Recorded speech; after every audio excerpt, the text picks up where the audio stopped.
الحمد للہ وحدہ والصلاة والسلام علی من لا نبی بعدہ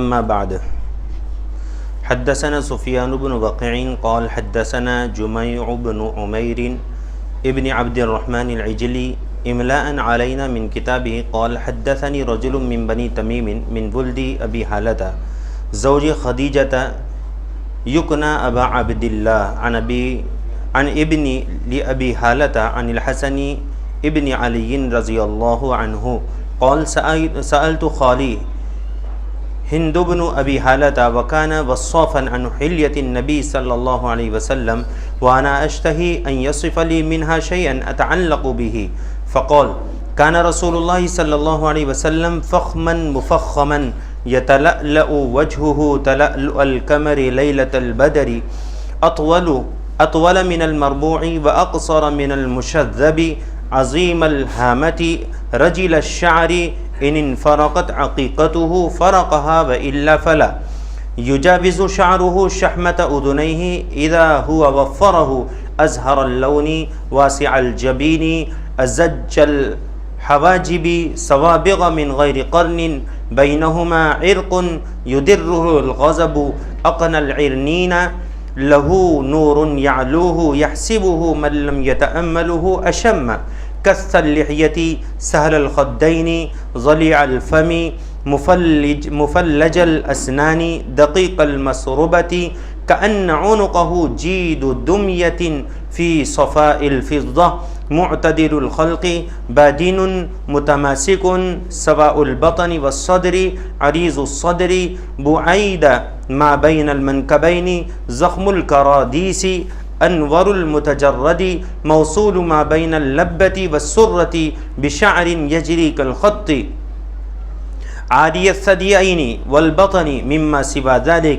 أشعر الذراعين والمنكبين وأعالي الصدر طويل الزندين رحب الراحة شسن الكفين والقدمين سائل الأطراف أو قال شائل الأطراف خصمان الأخمصين مسيح القدمين ينبو عنهما الماء إذا زال قلعا يخطو تكفئا ويمشي هونا زريع المشية إذا مشى كأنما ينحط من صبب وإذا التفت جميعا خافض الطرف نظره إلى الأرض أكثر من نظره إلى السماء جل حزت یسوق اصحابہ ویبدو من لقی بالسلام.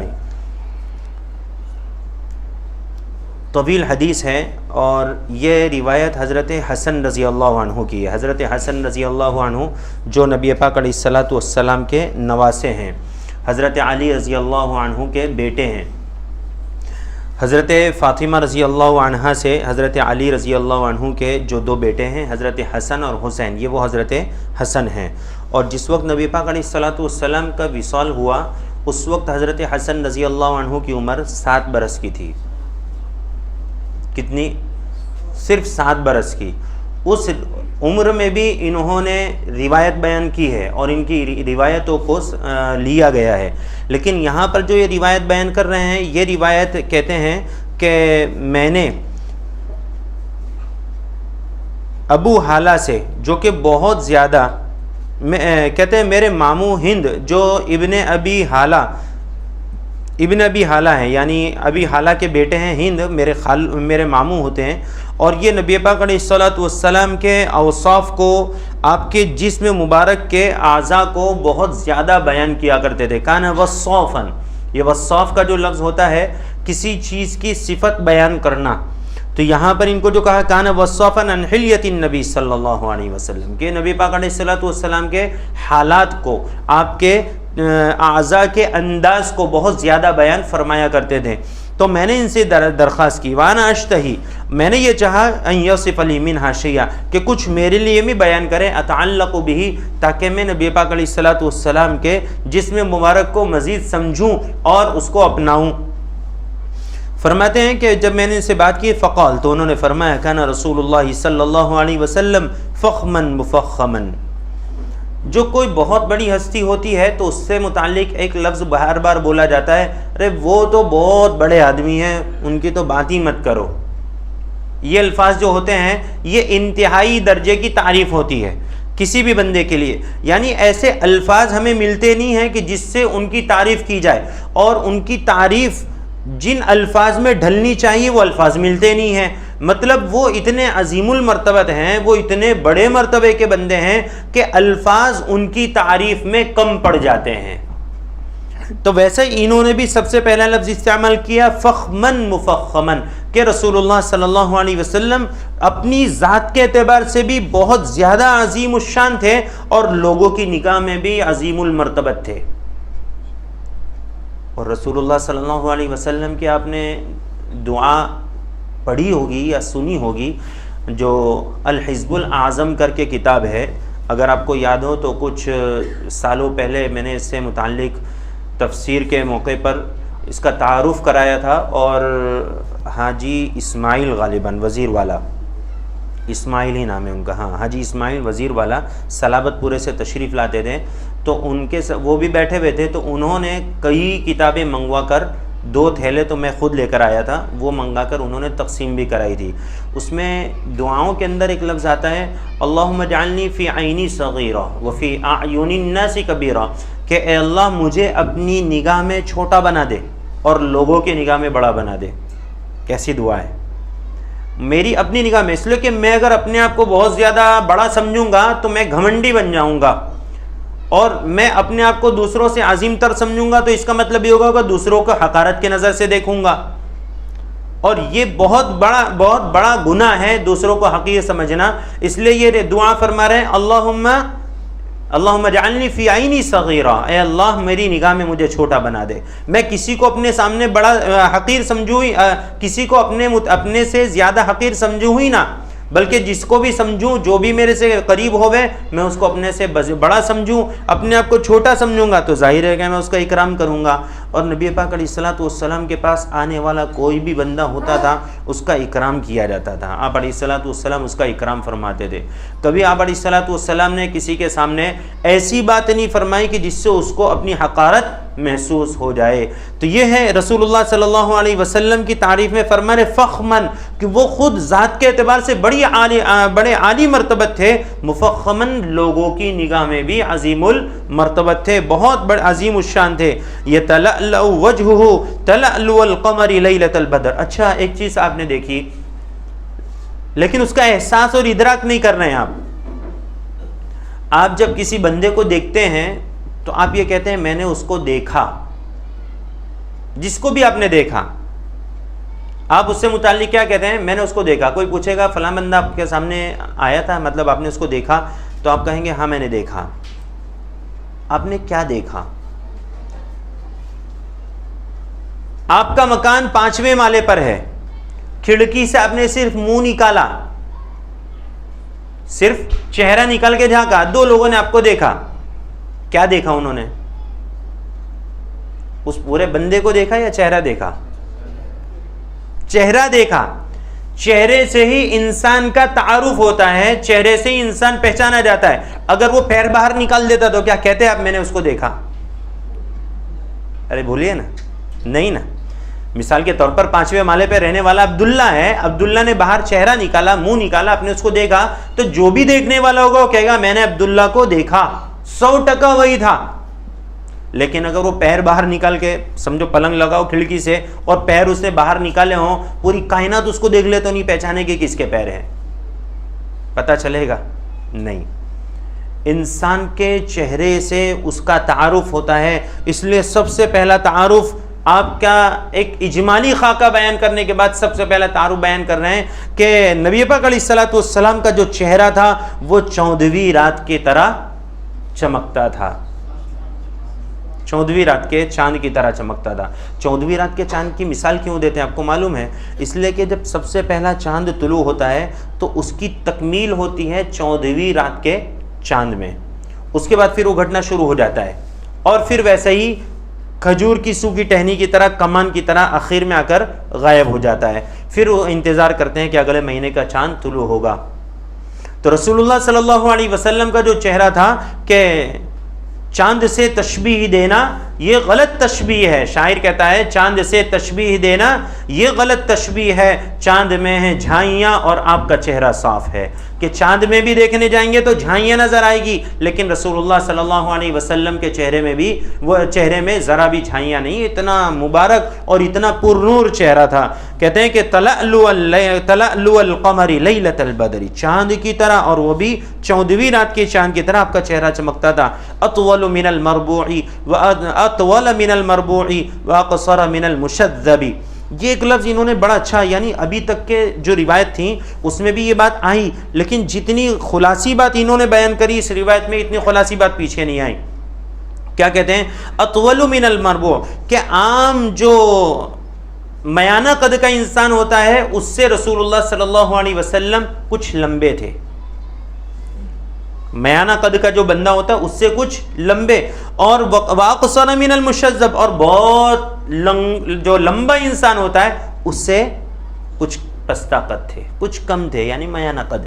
اب میانہ قد کے بندے سے نکلتی ہوئی ہائٹ اور بہت لمبے سے کچھ گھٹتی ہوئی ہائٹ، یہ رسول اللہ صلی اللہ علیہ وسلم کا انہوں نے تعارف بیان فرمایا. کہتے ہیں عظیم الہامتی، اور آپ صلی اللہ علیہ وسلم کا جو سر مبارک تھا یہ اعتدال کے ساتھ بڑا تھا. اعتدال کے ساتھ کا لفظ کیوں بول رہا ہوں؟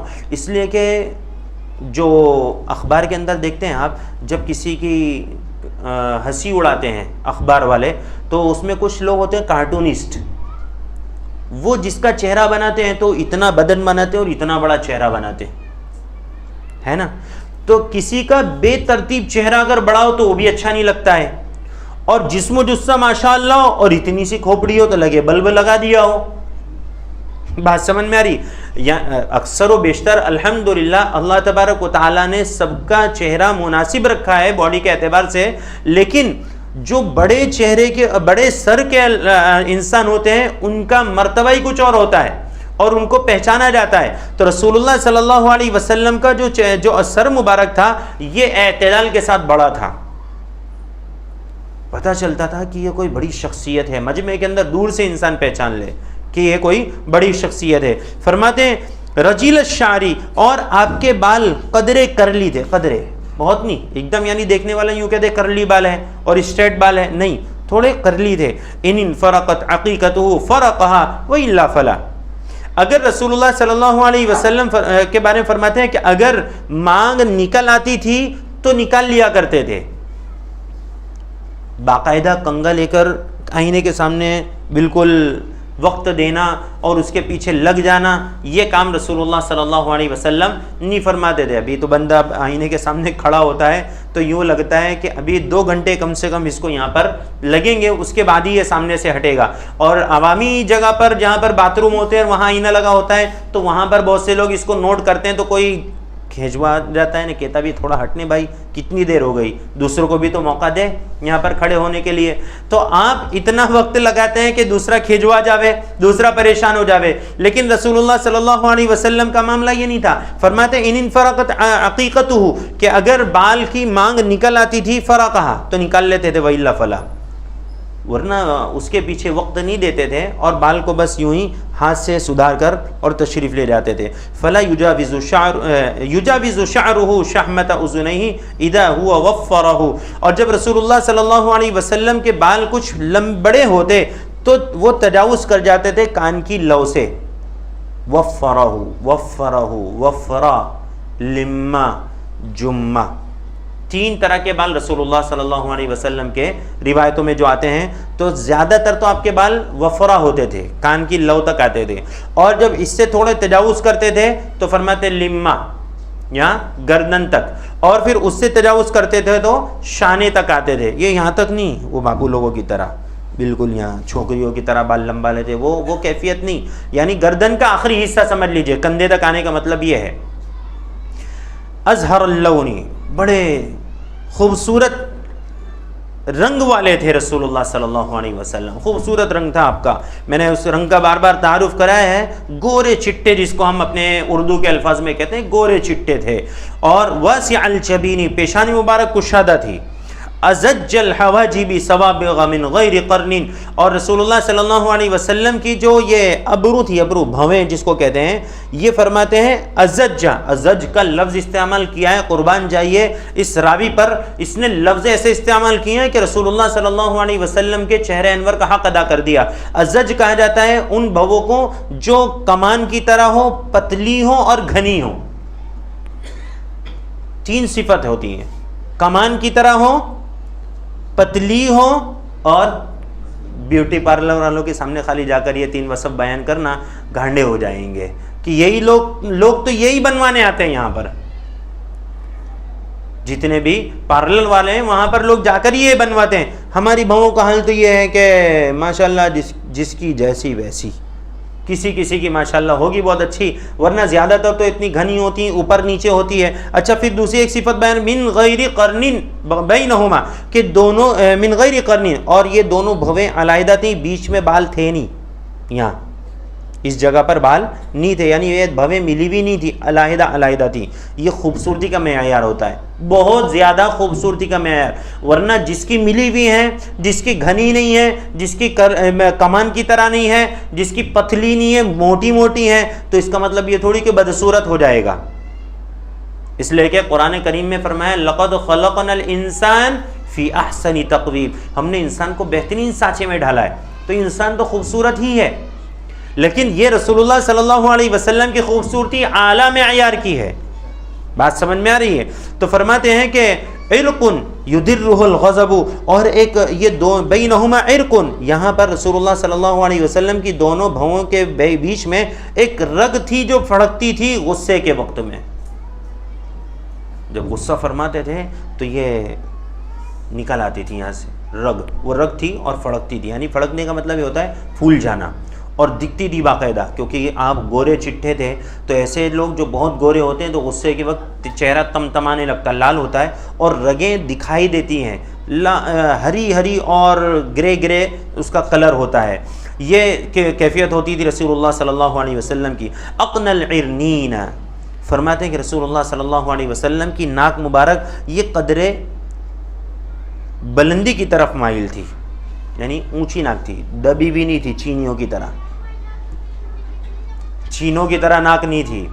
اور عجیب و غریب الفاظ استعمال ہوتے جب وہ چینوں کا ذکر آئے گا، اور اگر وقت ہوا اور ہم وہاں تک پہنچے جو فتن کے احادیث ہیں تو اس میں ان لوگ کا ذکر آئے گا، چینیوں کا، ان کے چہروں کو اللہ کے رسول صلی اللہ علیہ وسلم نے کن الفاظ سے تعبیر فرمایا ہے۔ بہرحال تو ناک مبارک کھڑی تھی، اور کھڑی تھی نور یعلوہ، اس پر ایک نور تھا جو چھایا ہوا ہوتا تھا، یعنی ناک مبارک سے ایک طرح کا نور بھی جھلکتا تھا۔ یحسبہ من لم یتأمل اشم، جس کو بہت زیادہ سمجھ ہی نہیں ہوتی تھی تو وہ یہ گمان کرتا تھا کہ ناک مبارک زیادہ لمبی ہے، جبکہ ناک مبارک زیادہ لمبی، اونچائی تھی ناک میں، اس کے اوپر نور ہوتا تھا تو نور سے ایسا لگتا تھا کہ ناک بھی بہت زیادہ لمبی ہو گئی ہے، لیکن جب وہ غور سے دیکھتا تھا تو پھر اس کو سمجھ میں آتی تھی کہ ہاں یہ ناک ہے اور ناک کے اوپر ایک نور سا دکھائی دے رہا ہے۔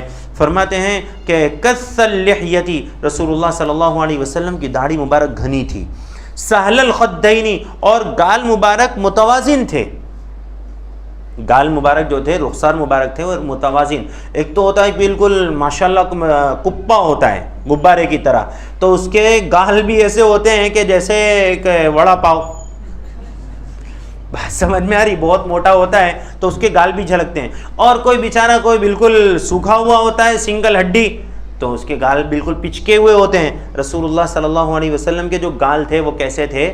متوازن تھے، نہ بہت پھولے ہوئے تھے نہ بہت دبے ہوئے تھے، چہرے سے بالکل متوازن نظر آتے تھے۔ اور فرماتے ہیں ضلیع الفمی، اور رسول اللہ صلی اللہ علیہ وسلم کا جو منہ مبارک تھا وہ اعتدال کے ساتھ کشادہ تھا۔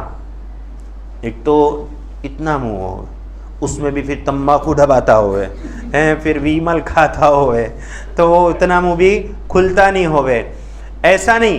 اور کسی کا منہ بہت کشادہ ہوتا ہے، پتہ چلتا ہے کہ اس کا منہ بہت زیادہ چوڑا ہے، نہیں، رسول اللہ صلی اللہ علیہ وسلم کا منہ نہ بہت چھوٹا تھا نہ بہت بڑا تھا، میانہ تھا، جیسے کہ عام طور پر لوگوں کے منہ اللہ نے بنائے ہیں. کہتے ہیں معتدل الخلق مفلج الاسنان، اور رسول اللہ صلی اللہ علیہ وسلم کے دانت مبارک دونوں جو سامنے کے دانت ہیں نا، یہ دونوں دانت کے درمیان میں خلا تھا. تمام دانتوں کے بیچ میں خلا ہو یہ عیب ہے، لیکن بیچ کے دانت کے سامنے کے جو 2 دانت ہیں ان کے بیچ میں ہلکا سا خلا، بالکل معمولی سا، یہ خوبصورتی کی علامت ہوتی ہے. یہ رسول اللہ صلی اللہ علیہ وسلم کو اللہ تبارک و تعالیٰ نے عطا فرمائی تھی. دقیق المسربتی، اور آپ کے سینے مبارک سے ناف تک پتلی سی لکیر تھی بالوں کی. کأن عنقہ جید دمیۃ فی صفاء الفضہ، اور فرماتے ہیں آپ کی گردن ایسی تھی جیسے کہ ہاتھی دانت سے تراشی ہوئی مورتی کی گردن ہوتی ہے.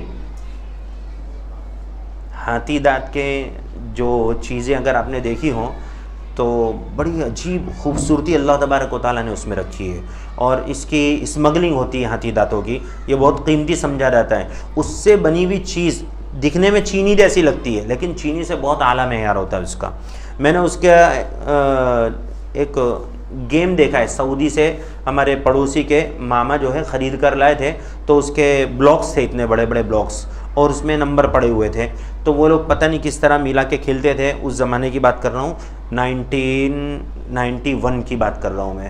تو اس زمانے میں ہم نے ہاتھی دانت کی وہ چیز دیکھی، اس کے بعد سے ہاتھی دانت دیکھنے کا کوئی اتفاق نہیں ہوا. لیکن اس سے بنی ہوئی اشیاء سرچ کریں گے آپ تو پتہ چلے گا کہ بڑی قیمتی ہوتی ہے. تو اس سے تشبیہ دی ہے.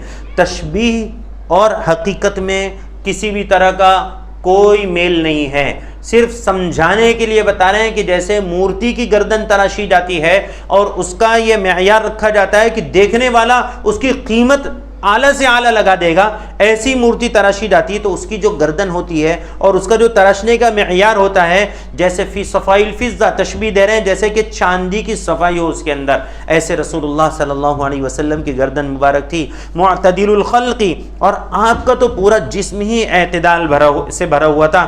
بادن، بھراؤدار تھے. متماسکن، گٹھیلے بدن کے تھے. یعنی ایک تو یہ ہے کہ انسان دکھتا ہے ماشاءاللہ، لیکن جب ہاتھ لگاؤ تو پتہ چلتا پلپلا ہے، تھلتھلا ہے. سمجھے کہ نہیں؟ وہ کیفیت نہیں تھی، بلکہ بھراؤدار تھے، گٹھیلے تھے. سواء البطن والصدر، اور پیٹ مبارک یوں نکلا ہوا نہیں تھا ہم لوگ کا جیسے رمضان میں ہو جاتا ہے. سمجھے کہ نہیں؟ آپ علیہ الصلوۃ والسلام کے فرما رہے سواء البطن والصدر، پیٹ اور سینہ بالکل لیول سے تھے، سوا، برابر، بالکل پیٹ اور سینہ دونوں برابر تھے. اس سے پتہ چلا کہ آپ کا سینہ بھی ماشاءاللہ ہوگا، اس لیے کہ سینہ اندر دھسا ہوا ہو اور پیٹ بھی اندر دھسا ہوا ہو تو وہ تو ٹی بی کا مریض ہو جائے گا، ٹی بی کا مریض ہو جائے گا. تو سینہ بھی نکلا ہوا تھا اور پیٹ بھی اس کے متوازن تھا. فرماتے ہیں عریض الصدری، اور سینہ مبارک چوڑا بھی تھا. بعید ما بین المنکبین، اور دونوں کندھوں کے بیچ کا فاصلہ بھی قدر زیادہ تھا. زخم القرادیس، اور جوڑوں کی جو ہڈیاں تھیں اور جو کلائیاں تھیں وہ انتہائی مضبوط تھی. انور المتجردی، اور آپ کا جو بدن کھلا ہوا رہتا تھا انتہائی روشن تھا، انتہائی روشن.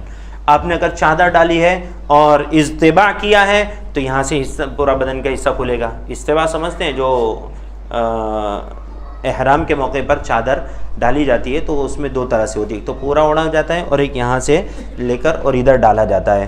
تو اس طرح یہ کندھا کھل جاتا ہے. یہ چند چکروں کے اندر ہی رکھا جاتا ہے، ہر موقع پر نہیں رکھا جاتا ہے. اس کے مسائل اپنی جگہ پر. بتانا یہ ہے کہ یہ کھلا ہوا حصہ، کبھی یہ حصہ کھلا ہوا ہے، کبھی آپ کی چادر مبارک بدن سے سرکی ہوئی اور بدن کا کوئی حصہ کھلا ہوا ہے، یہ ایک مطلب. دوسرا مطلب یہ ہے کہ جو حصہ کھلا ہوا دکھتا تھا وہ تو روشن ہی ہوتا تھا، جو چھپا ہوا ہے اس کا کیا عالم ہوگا؟ جو چھپا ہوا ہوگا اس کا کیا عالم ہوگا؟ جیسے ہماری اسکن ہے کہ جہاں تک ہم ٹی شرٹ پہنتے ہیں، شرٹ پہنتے ہیں، کرتا پہنتے ہیں، دھوپ نہیں لگتی، اتنا حصہ جب آستین چڑھاتا ہے تو پتہ چلتا ہے کہ وہ زیادہ گورا ہے، اور جو دھوپ میں جو کھلا رہتا ہے وہ حصہ کالا رہتا ہے. تو جو رسول اللہ صلی اللہ علیہ وسلم کا کھلا حصہ وہ اتنا نورانی ہے. تو جس وقت آپ کھولتے ہوں گے بدن مبارک، چادر مبارک سرک جاتی ہوگی تو وہ کتنا نورانی ہوتا ہوگا.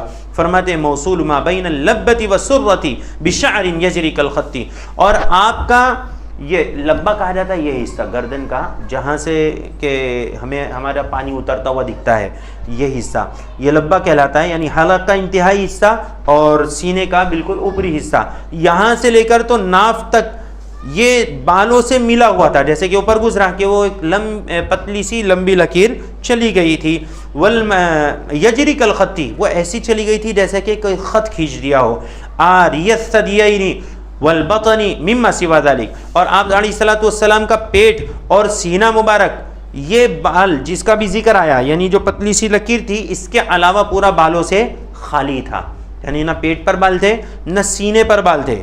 اب سینے سے اوپر کا حصہ، کندھوں کا حصہ، اس کا کیا حال تھا؟ فرماتے ہیں اشعر الذراعین والمنکبین واعالی الصدر، فرماتے ہیں کہ ذراعین یہ کیا کہتے ہیں کلائیاں، والمنکبین اور یہ دونوں کندھے، واعالی الصدر اور یہ سینے کا اوپر کا حصہ، یہاں پر کچھ بال تھے۔ طویل الزندین، اور آپ علیہ الصلوۃ والسلام کی جو کلائیاں مبارک تھیں وہ ماشاءاللہ لمبی تھی، مطلب گٹھیلے بدن کا ہونے سے مطلب یہ نہیں کہ بھٹکے تھے یا ہاتھ بھی چھوٹے تھے، بلکہ یہ ہاتھ بھی ذرا لمبے تھے۔ رحب الراحتی، اور ہتھیلیاں فراخ تھیں، چوڑی ہتھیلی تھی۔ شسن الکفین والقدمین، یہ پیچھے گزر چکا ہے کہ آپ کے دونوں کفین یعنی دونوں ہاتھ اور دونوں قدم، خاص طور پہ جوڑوں کا حصہ یہ بھراودار تھے۔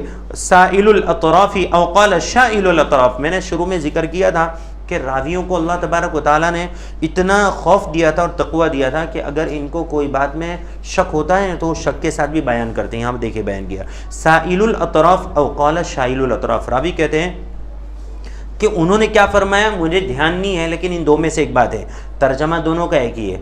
اطراف انگلیاں، ہاتھوں اور پیروں کی انگلیاں دراز تھیں، سائل اور شائل دونوں کا ایک ہی معنی، سین یا شین۔ انہوں نے کیا فرمایا تھا میرے ذہن میں نہیں ہے، راوی کہتے ہیں، لیکن دونوں چیز انہوں نے بیان کر دی، سائل الاطراف او قال شائل الاطراف۔ خصمان الاخمصین، اور آپ کے جو تلوے تھے، تلوے پیروں کے جو تلوے ہوتے ہیں، تو تلوے آپ نے دیکھیں گے بعض لوگوں کے بالکل پلین ہوتے ہیں اور بعض لوگوں کے یہاں سے کچھ حصہ اندر دبا ہوا ہوتا ہے، تو کہتے ہیں اس کو کہتے ہیں گہرائی، تلوے کی گہرائی، اس کو فرماتے ہیں خمسان الاخمصین۔ اور رسول اللہ صلی اللہ علیہ وسلم کے جو قدمین مبارک تھے وہ اندر سے گہرے تھے، یعنی قدم پورا پلین نہیں تھا، تلوا پورا پلین نہیں تھا نیچے سے۔ مسیح القدمین، اور آپ کے دونوں قدم مبارک یہ جو اوپر کا حصہ ہے، یعنی نیچے تلوا ہے، نیچے تلوا ہے اور یہ اوپر کا جو حصہ ہے اس کے بارے میں فرماتے ہیں کہ یہ پلین تھا یا کہہ لو چکنا، مسیح القدمین، ایسا چکنا کہ ینبو عنہم الماء، کہ جب اس پر پانی ڈالا جاتا تو پانی اس پر سے آرام سے بہہ جاتا، کہیں پر پانی رکتا نہیں تھا۔ یہ آپ کے قدم کی صفت تھی۔ اذا زال زال قلعا، جب آپ قدم اٹھاتے تو قوت کے ساتھ اٹھاتے، میں نے بتایا تھا کہ گھسٹ کر چلتے نہیں تھے۔ یخطو تکفیا، اور آپ آگے کی طرف جھک کر چلتے تھے۔ ویمشی ہونن، ویمشی ہونن، اور نرمی کے ساتھ چلتے تھے۔ وہ جو پریڈ کرواتے ہیں اور پیر زور زور سے زمین پر رکھتے ہیں، ایسی آپ کی کیفیت نہیں تھی۔ فرماتے ہیں ذریع المشیتی، اور آپ کی چال کے اندر تیزی تھی۔ اذا مشى كأنما ينحت من صبب، جب آپ چلتے تو یوں لگتا کہ ڈھلان اتر رہے ہیں۔ وَإِذَا الْتَفَتَ الْتَفَتَ جَمِيعًا، جب کسی کی طرف متوجہ ہوتے تو ایسا تو پورے متوجہ ہوتے۔ خافض الطرف، اور آپ کی نگاہیں مبارک نیچی ہوتی تھی۔ نظرہ الی الارض اکثر من نظری الی السماء، اور زمین کی طرف آپ کی نظر زیادہ ہوتی تھی بنسبت آسمان کے، یعنی آسمان کی طرف زیادہ دیکھتے نہیں تھے۔ اس میں دو وجہ ہوتی ہیں، ایک تو چلنے کا ادب یہ ہے کہ آپ سامنے اور نیچے دیکھ کر چلیں، کیونکہ نیچے کیا ہے کسی کو پتہ نہیں، اسی لیے آپ بہت سارے ویڈیوز دیکھتے ہیں کہ وہ اس کا دھیان موبائل کے اندر ہے، کوئی کھمبے سے ٹکرا رہا ہے، کوئی نالے میں گر پڑ رہا ہے۔ اور کسی موقع پر میں نے عقل کنواں کا واقعہ بیان کیا تھا، دھیان آتا ہے گٹر میں گرنے کا؟ نہیں، تو میں بیان کر دوں، وقت ہے آپ کے پاس؟ بہت مختصر سا یہ ہے، بیان کر دیتا ہوں۔ یہ دیکھیں پرجا، اس کی ہائٹ دیکھ رہے ہیں آپ، یہ اس ہائٹ پر بلکہ تھوڑا اور اس سے اوپر کی طرف، اس زمانے کی بات کر رہا ہوں جب میں پڑھتا تھا، 2001 سے 2005 کے بیچ کی بات کر رہا ہوں، تو منی آرڈر آتے تھے مدرسے میں، منی آرڈر۔ تو منی آرڈر کس کا آیا ہے بھائی؟ میں نے بھی میرے گھر پہ فون کیا ہے، ابا پیسے بھیج دینا، یہ قاری ساتھ پڑھتے ہیں انہوں نے بھی بھیج دیا ہے، یہ کیا نام ہے آپ کا، محمود بھائی پڑھتے ہیں انہوں نے بھی کہہ دیا۔ اب اتنے سب بچے وہاں پر تو ہول سیل عقل کنواں اتنے بچوں کا ہول سیل بہت زیادہ مجمع وہاں پر. تو کس کے منی آرڈر آئے تو جس کے آتے تھے وہ فٹافٹ روزانہ وہاں پر لسٹ لگ جاوے. اب جس کی آئی ہے تو وہ آفس بنا ہوا تھا, وہاں پر جا کے وہ وصول کر لے. تو دیکھنے کا موقع کب ملتا تھا؟ ادھر کلاس چھوٹی, ادھر کھانے کا وقت ہوا, کھانا جتنی دیر میں لگ رہا ہے اتنی دیر میں لوگ آ کے, سب کو اندازہ ہوتا تھا کہ میں نے فون کیا ہے تو آج شاید میرا منی آرڈر آ سکتا ہے, کل آ سکتا ہے, پرسوں آ سکتا ہے. تو وہ دیکھنے والے آتے تھے. اب یہیں پر گٹر کا چیمبر, یہیں پر یہاں پرچہ لگائے اور یہیں پر گٹر کا چیمبر. وہ گٹر کے کبھی ڈھکن اٹھا لیے جاتے تھے کام کے کلر کے لیے یا کام کی صفائی کے لیے. تو ایک مرتبہ ہم لوگ کلاس سے نکل کے کھڑے ہوئے تھے اور ہماری کلاس ادھر اور سامنے ڈائننگ ہال. تو ہم لوگ وہاں کھڑے کھڑے خالی یہ نظارہ کر رہے تھے کہ کتنے لوگ آج اندر گرے, اور وہ گرنے کے بعد کا بھی پورا کے پورا نوٹس کرتے تھے کہ اس کے بعد کا کیا انداز ہوتا ہے گرنے والے کا. گرنے والا مول صاحب کسی کو دیکھے ہوئے نہیں کہ دنیا میں کون ہے کون نہیں. وہ سیدھا بھاگے کہاں؟ باتھ روم کی طرف, کیونکہ گرا کہاں ہے؟ گٹر میں. تو یہ دیکھیے کہ جب نیچے نہیں دیکھتا ہے بندہ تو کیا ہوتا ہے. اب وہ منی آرڈر والا آ رہا ہے, وہیں سے دیکھنے کا چالو کرے گا. اب وہ وہاں دروازے سے کچھ نظر آئے گا کیا لکھا ہوا ہے, اس کو دیکھنا تو یہیں آ کر ہے. تو وہاں سے تو نیچے دیکھنا چاہیے نا. اب وہاں سے اوپر دیکھتا چلا رہا ہے منی آرڈر کو, آیا آیا آیا, ہم لوگ دور سے دیکھ رہے ہیں, آیا آیا آیا, گیا. بات سمجھ میں آ رہی ہے؟ تو رسول اللہ صلی اللہ علیہ وسلم کے بارے میں جو یہ ہے کہ آپ اکثر و بیشتر زیادہ تر نیچے ملاحظہ فرماتے تھے بنسبت آسمان کے. ہاں لیکن آسمان کی طرف آپ کی نگاہیں اٹھتی تھی. قد نرى تقلب وجهك في السماء, اے نبی ہم آپ کی نگاہوں کو بار بار آسمان کی طرف اٹھتے ہوئے دیکھ رہے ہیں. آپ کو انتظار ہے وحی کا, آپ کو جبریل امین کے آنے کا انتظار ہے, آپ بار بار ادھر دیکھ رہے ہیں, ہمیں اس کا احساس ہے, ہم آپ پر وحی بھیجیں گے. قد نرى تقلب وجهك في السماء.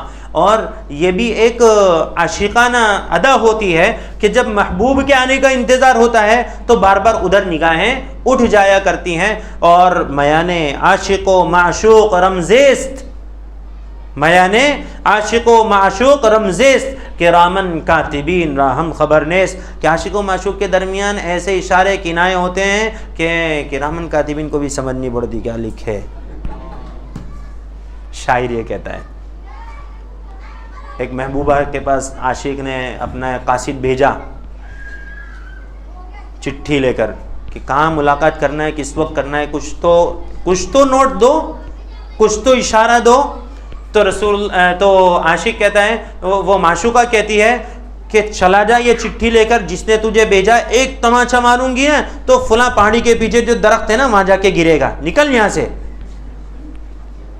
اب یہ بیچارہ گیا ہاپتا کاپتا. اس نے پوچھا کیا ہوا؟ کہ بہت غصے میں تھی, میرے کو تو ڈانٹ دیا. کیا بولا؟ کہ ایک تماچا ماروں گی تو وہاں جا کے گرے گا. سمجھ گیا,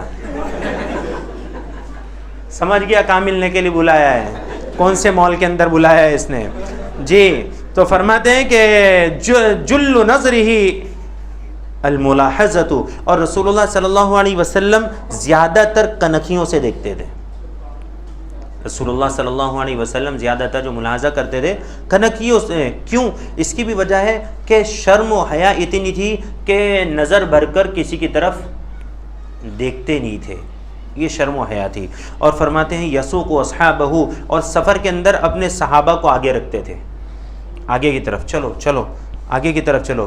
اور فرماتے ہیں یبدو من لقی بالسلام, جس سے ملاقات کرتے تو سلام سب سے پہلے فرماتے تھے. یعنی آپ علیہ الصلوۃ والسلام عموماً آپ کے جو اوصاف ذکر کیے ہیں اس میں یہ ہے کہ سلام میں آپ پہل کر جاتے تھے, دوسرے لوگ کو موقع ہی نہیں ملتا تھا سلام کرنے کا. آج ہمارا سب سے بڑا المیہ یہ ہے, ہم ملتے نا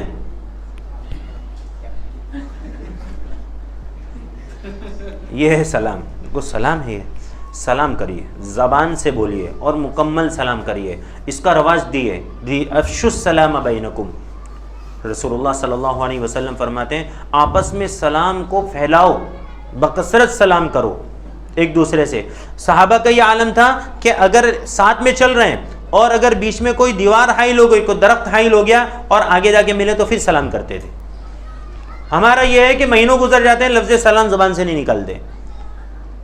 اور حیرت کی بات یہ ہے کہ آج کل کی جو وبائیں ہیں، ان وباؤں سے بچنے کا نسخہ بھی ہے کہ اپنے گھر میں آپ داخل ہوں تو کہیے السلام علیکم ورحمۃ اللہ وبرکاتہ۔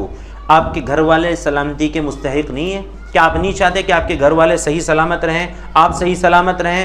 تو گھر میں جب داخل ہو رہے ہیں تو سلام کریے اور دعا دیجیے، السلام علیکم، تم پر سلامتی ہو، ورحمۃ اللہ، اللہ کی رحمتیں، وبرکاتہ، اللہ کی برکتیں نازل ہو۔ السلام علیکم، سلام کا انداز لگ رہا ہے پتھر مار رہا ہے، یہ الفاظ ہی غلط ہیں، اس کا کوئی فائدہ نہیں ہے، اور دوسرا بیچارہ جو جواب دے گا تو اس پر جواب دینا بھی فرض نہیں ہوگا۔ سلام کرنا سنت ہے، جواب دینا واجب ہے۔ سلام کیا جائے اس کا جواب دیجیے، اور سلام کی اتنی عادت ڈالیے کہ لوگ پہچانیں آپ کو سلام سے، کہ یہ بندہ آئے گا تو سلام کیے بغیر مانے گا ہی نہیں، اتنا سلام کو رواج دے دیجیے۔ آپ مسجد میں داخل ہو رہے ہیں وہاں بھی سلام کیجیے، اعتدال کے ساتھ، اعتدال کے ساتھ۔ وہاں پر آواز اتنی زور سے نہیں سلام کرنا ہے کہ ہماری بڑی مسجد ہے، پوری بڑی مسجد کے سب لوگ یوں دیکھیں کون آیا ہے، ایسا نہیں۔ اتنی زور سے سلام کریے کہ سامنے والا، قریب کا بیٹھنے والا سن لے، بس اتنا کافی ہے۔ مسجد میں داخل ہونے کی دعائیں پڑھیے اور اعتکاف کی نیت کیجیے۔ گھر میں داخل ہوئیے تو گھر میں داخل ہونے کے بعد سلام اور رسول اللہ صلی اللہ علیہ وسلم پر درود، اور اس کے بعد سورہ اخلاص، یہ پڑھنے سے کاروبار کے اندر، تجارت کے اندر برکتیں بہت زیادہ ہوتی ہیں۔ اب ہم کو تو وظائف کون سے چاہیے؟ جو کوئی پیر، کوئی شیخ بیان کر دے، رسول اللہ صلی اللہ علیہ وسلم سے بڑا پیر موغا کون ہو سکتا ہے؟ آپ علیہ الصلوۃ والسلام سے بڑھ کر شیخ کون ہو سکتا ہے؟ آپ کا بتایا وہ نسخہ تو استعمال کرنا ہم کو ہے نہیں۔ ایک نسخہ یہ ہے۔ دوسرا نسخہ بتا دوں کہ فجر کی نماز جب آپ پڑھنے جائیں تو سنت گھر میں پڑھ کر جائیے، سنت گھر میں پڑھ کر جائیے، دوسرا نسخہ ہے رسول اللہ صلی اللہ علیہ وسلم کا بتلایا ہوا۔ اس نسخے کے دو فائدے ہیں۔ پہلا فائدہ تو یہ ہے کہ تجارت میں برکت ہوگی، بزنس میں برکت ہوگی، اور برکت کا مطلب بھی سمجھ لیجئے کہ نوٹ نہیں دکھیں گے لیکن کام ہوتے نظر آئیں گے۔ اور دوسرا، اس برکت کا ایک فائدہ یہ ہوگا کہ آپ کا پیسہ ڈوبے گا نہیں، اور اس کا ایک تیسرا فائدہ یہ ہوگا کہ رسول اللہ صلی اللہ علیہ وسلم کے بتائے ہوئے اس عمل پر عمل کرنے سے آپ کے گھر کے جھگڑے ختم ہو جائیں گے۔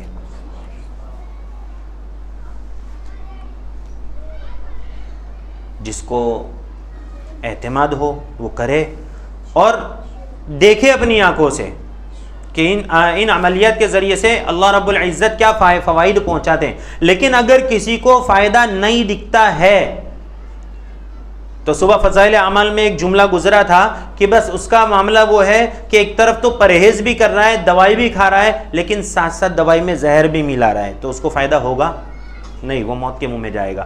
اگر نہیں فائدہ ہو رہا ہے، استغفار کی کثرت کریے، گناہوں سے توبہ کیجئے، اللہ تبارک و تعالی سے معافیاں طلب کیجئے، صدقہ کیجئے، یہ عمومی عمل کریے، اور پھر دیکھیے کہ اللہ تبارک و تعالی اس سے کیا فائدے پہنچاتے ہیں۔ سبحان اللہ بحمدہ، سبحانک اللہم بحمدک، ونشہد ان لا الہ الا انت، ونستغفرک۔